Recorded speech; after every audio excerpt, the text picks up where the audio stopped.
Mixed মিডিয়ায় তোমাদের প্রত্যেককে স্বাগত।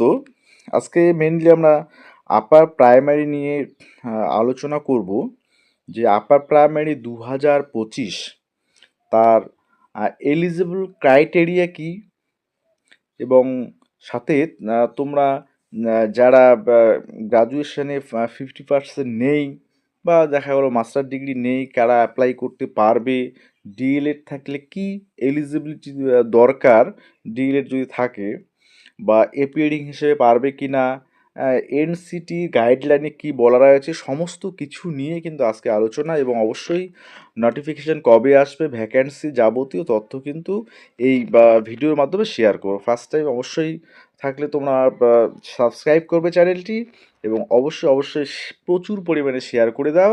তার সাথে সাথে অবশ্যই একটু হাইপ করবে। দেখো, আমরা জানি আপার প্রাইমারির ক্ষেত্রে যে নম্বর বিভাজনটা সেটা এখন চেঞ্জ হয়ে গেছে। আগের যে রুলসটা ছিল আমাদের টিচার রিক্রুটমেন্টের ক্ষেত্রে, সেটা চেঞ্জ হয়ে নতুন নতুন গ্যাজেট নোটিফিকেশান পাবলিশড হয়েছে। সেখানে অ্যাকাডেমিকের ক্ষেত্রে যেমন গ্রাজুয়েশনের নাম্বারের যে মানে যে নাম্বার পেয়েছে, যত পার্সেন্টেজ অনুযায়ী সেটা কিন্তু ভাগ রয়েছে। 10 নম্বর গ্রাজুয়েশনে আছে, 60 অ্যাভাব পেলে 10-10 পেয়ে যাচ্ছে, 50 থেকে 60%-এর মধ্যে পেলে 8 পেয়ে যাচ্ছে, আর হচ্ছে বিলো 50 থাকলে 6 নম্বর পেয়ে যাচ্ছে। আচ্ছা, টেটে আছে 40। এরপরে তুমি যদি টেট তোমার কোয়ালিফাই করা থাকে বা টেট কোয়ালিফাই করতে পারো, তাহলে তোমার রিটেন এক্সাম হবে 25 মার্কসের জন্য, তারপর ওরাল ইন্টারভিউ, লেকচার ডেমনস্ট্রেশন, আর হচ্ছে একটা নাম্বার আছে এক্সপিরিয়েন্সের জন্য। তো এটা হচ্ছে আপার প্রাইমারির মূল স্ট্রাকচার, ঠিক আছে? তো এখানে টোটাল 100 নাম্বারের মধ্যে, এবং 100 নাম্বারের মধ্যে হিসাব করে তারপরে টোটাল ফাইনাল মেরিট লিস্টটা হবে। এবার এলিজেবল কারা, তো সেই বিষয়টা নিয়ে তোমাদের অনেকেরই সংশয় রয়েছে। তো সেটা দেখো, আমি একবার বিষয়টা ক্লিয়ার করে দিই। আচ্ছা, প্রথম কথা, ইন্ডিয়ান সিটিজেন হতে হবে, সেটা মাস্ট, তোমরা জানো এটা এই বিষয়গুলোতে। আচ্ছা, ইন্ডিয়ান সিটিজেন হতে হবে। তো এরপরে বি নাম্বারে কি বলছে, যে আপার প্রাইমারি যারা দেবে তাদের ক্ষেত্রে দেখো এখানে এই যে এসেনশিয়াল যে বিষয়গুলো এবার তোমাদের দেখিয়ে দিচ্ছি। হ্যাঁ, এই যে বি নাম্বার অপশনটা দেখো, on or before the last date of receiving online application. যখন যখন তোমাদের নোটিফিকেশান পাবলিশ হবে, অ্যাপ্লিকেশান শুরু হবে, লাস্ট ডেট অফ অ্যাপ্লিকেশানের মধ্যে বলছে he or she must possess the minimum qualification. মানে মিনিমাম কোয়ালিফিকেশান যেটা দরকার, গ্রাজুয়েশান দরকার, বা গ্রাজুয়েশানে 50% দরকার, হুম, এবং prescribed by the NCT for assistant teachers for upper primary level. এবং এনসিটির যে গাইডলাইন রয়েছে আপার প্রাইমারি 6 to 8 যে টিচার রিক্রুটমেন্টের ক্ষেত্রে, সেই রিক্রুটমেন্টের ক্ষেত্রে এনসিটির গাইডলাইন অনুযায়ী যে মিনিমাম কোয়ালিফিকেশান সেটা কিন্তু থাকতে হবে লাস্ট ডেট অফ অ্যাপ্লিকেশানের আগে পর্যন্ত, ঠিক আছে? এবার গাইডলাইনটা কি বলছে সেটাও আমরা দেখব। আচ্ছা, এজ লিমিটটা মোটামুটি তোমরা জানো যে 21 থেকে 40 বছরের মধ্যে, এবং সংরক্ষিত প্রার্থীদের ক্ষেত্রে ছাড় রয়েছে। ওবিসি 3 বছর, এসসি এসটি 5 বছর, এগুলো তোমরা জানো।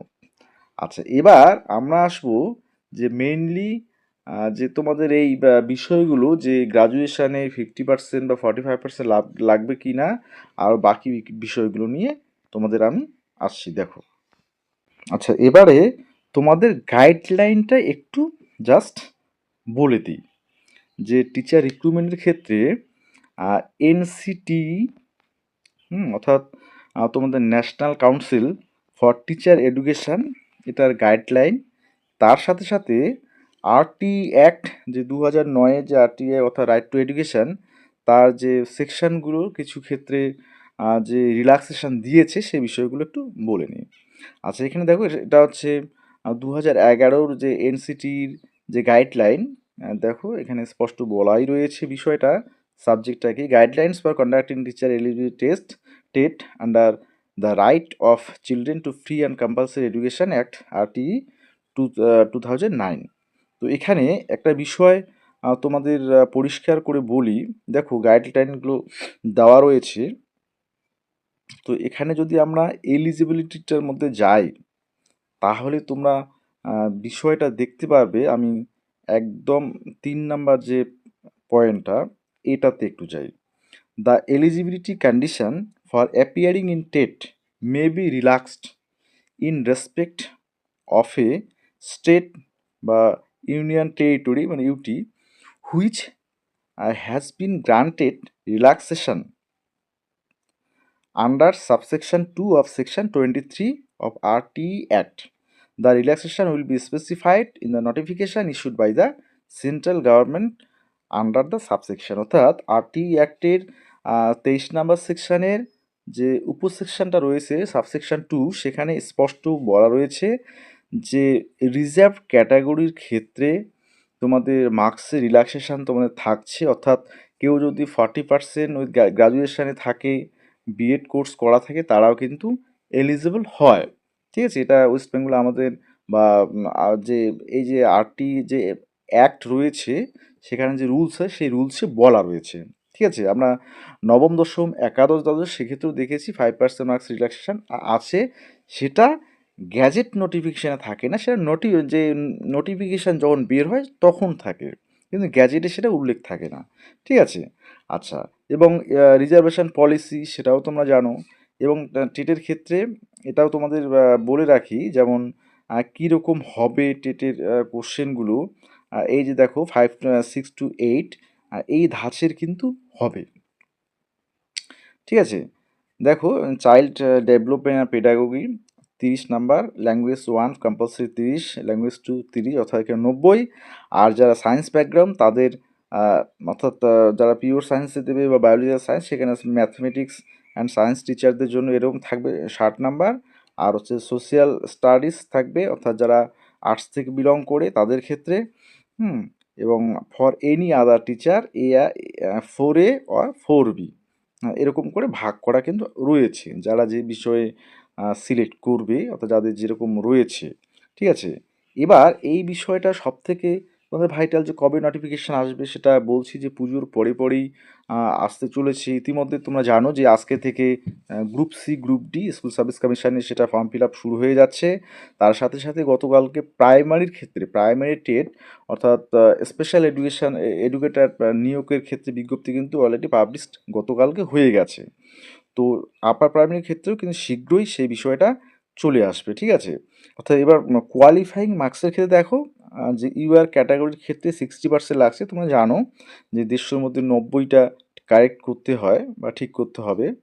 আর তোমাদের এসসি রিজার্ভ ক্যাটাগরিতে যারা রয়েছে তাদের ক্ষেত্রে 55% লাগে। অর্থাৎ 82টা আনসার করলেই তোমরা কিন্তু সেখানে কোয়ালিফাই করে যাবে। কোয়ালিফাই করলে তোমরা কিন্তু পরবর্তীতে যে বিষয়টা রয়েছে, অর্থাৎ তোমাদের যে রিটেন এক্সাম, সেটা রিটেন এক্সামের জন্য তোমরা কোয়ালিফাই করবে। ঠিক আছে, এই যে বিষয়গুলো রয়েছে, ভ্যাকান্সি কতগুলো থাকবে দেখো, ইতিমধ্যেই এসএসসির তরফে যেটা জানানো হয়েছে যে এই 5,000-এর মতো ভ্যাকান্সি যে খালি রয়েছে, তার মধ্যে 1,000 কি 1,200 মতো সেখান থেকে যারা ওয়েটিং ক্যান্ডিডেট রয়েছে 2014 আপারে, তাদের দিয়ে বাকি যেটা থাকবে সেটা নেক্সট যে প্রসিডিওর, অর্থাৎ পরের যে রিক্রুটমেন্ট প্রসেস, সেখানে অ্যাড তো হবেই। বাদ বাকি যে অনেক সিট কিন্তু এখনও খালি রয়েছে, প্রায় দীর্ঘ 10 বছর যে আপারের নিয়োগ না হওয়ার জন্য সেটা কিন্তু অনেক সিট খালি পড়ে রয়েছে, প্রায় 20,000-এর মতো আশা করা যেতে পারে।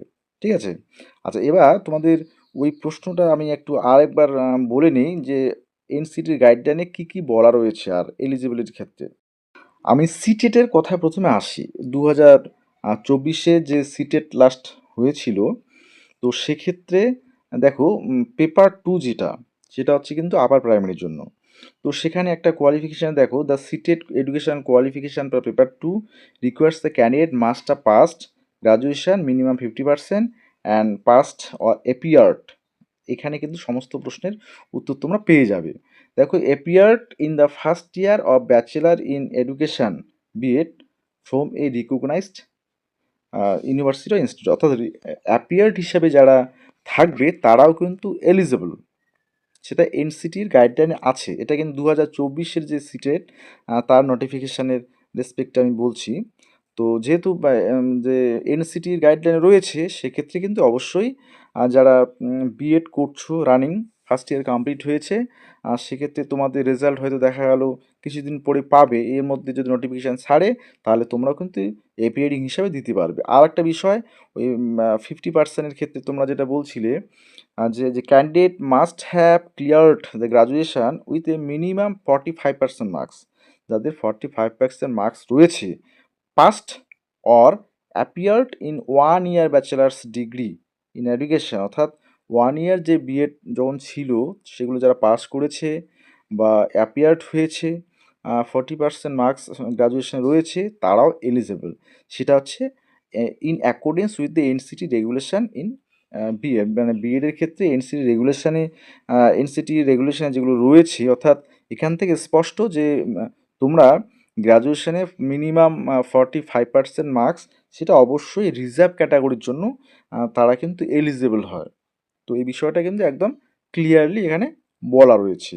কারণ এনসিটি তোমরা জানো যে 8টি যে অ্যাক্টটা রয়েছে, রাইট টু এডুকেশান, সেই রাইট টু এডুকেশানে সেকশান 23-র সাবসেকশান 2-তে এই রিজার্ভেশনের পলিসিগুলোর কথা বলা রয়েছে, এবং মার্কসের রিল্যাক্সেশন, কোয়ালিফাইং মার্কসে 5% রিল্যাক্সেশন, তারপরে তোমাদের যে বিষয়গুলো রয়েছে, যে সেন্ট্রালের যে নিয়ম, অর্থাৎ রিজার্ভেশন পলিসি আমাদের সংবিধানের, সেটা তো সেখানে উল্লেখ রয়েছে যে কী কী ছাড় কোন ক্ষেত্রে পেতে পারে। ঠিক আছে, তো এই তোমাদের বিষয়গুলো তোমরা অবশ্যই যারা এই বিষয়গুলো নিয়ে খোঁজখবর নিচ্ছিলে যে পারবে কি না। দেখো, আর একটা বিষয় তোমরা অনেকে বলো যে পোস্ট গ্র্যাজুয়েশনের ক্ষেত্রে এখানে অ্যাপ্লাই করা যাবে কি না, যদি গ্র্যাজুয়েশন মার্কস কম থাকে। সেটা স্পেসিফিক্যালি সেখানে উল্লেখ নেই, তবে নোটিফিকেশানের জন্য যখন আসবে তখন কিন্তু সেখানে উল্লেখ করা থাকবে যে হায়ার এডুকেশান তুমি পিজি দিয়েই কিন্তু দিতে পারো, এরকম কিন্তু বিষয়গুলো থাকবে। ঠিক আছে, তাও তো চিন্তার কারণেই তোমরা প্রিপারেশান শুরু করে দাও টেটের জন্য, যারা নতুন দেবে। আর যারা আগে টেট কোয়ালিফাই করা আছে, তাদের কিন্তু নতুন করে টেটে না বসলেও হবে, তারা ডাইরেক্ট সাবজেক্টে বসবে, তবে নতুন করে তারা বসতেও পারে। ঠিক আছে, তা এটুকুই ছিল তোমাদের ইনফরমেশান।